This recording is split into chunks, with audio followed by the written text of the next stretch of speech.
ఇది 24వ తేదీ పౌర సరఫరాల శాఖ కమిషనర్ ఆయిల్ మార్కెటింగ్ కంపెనీస్ రాసిన లెటర్. అమరావతి దానికి సంబంధించిన యాక్టివిటీ ఫుల్ జరగాలి కాబట్టి 27,000 కిలోలీటర్లు కావాలి.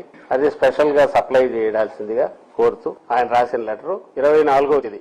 దీని మీద సెంట్రల్ గవర్నమెంట్ నుంచి secretary petroleum and natural gas ఆయన రాసిన రిప్లై ఇది.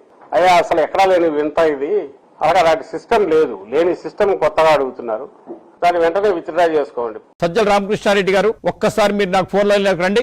ఫోన్ లేదా మీ ఫోన్ నెంబర్ ఇవ్వండి. టీవీ5 చూస్తున్నారు కదా, మీరు టీవీ5 చూస్తున్నారుగా, ఒక్కసారి మీ నెంబర్ ఇవ్వండి. అమరావతి కన్స్ట్రక్షన్ కి డీజిల్ అవసరం ఉంటుంది. ఆ డీజిల్ అనేక బంకుల నుంచి వెళ్తుంది. రాష్ట్రం అంతా సేల్స్ ఆపి అక్కడికి ఎలా తీసుకెళ్తారు చెప్పండి? అసలు తీసుకెళ్లే హక్కు ఉందా? అమరావతి నిర్మాణ పనులకు డీజిల్ సరఫరాపై ఏపీకి షాక్ ఇచ్చింది కేంద్రం. రాజధాని పనులకు డీజిల్ సప్లైపై ఇచ్చిన ఉత్తర్వులను వెంటనే ఉపసంహరించుకోవాలని రాష్ట్ర ప్రభుత్వానికి కేంద్రం సూచించింది.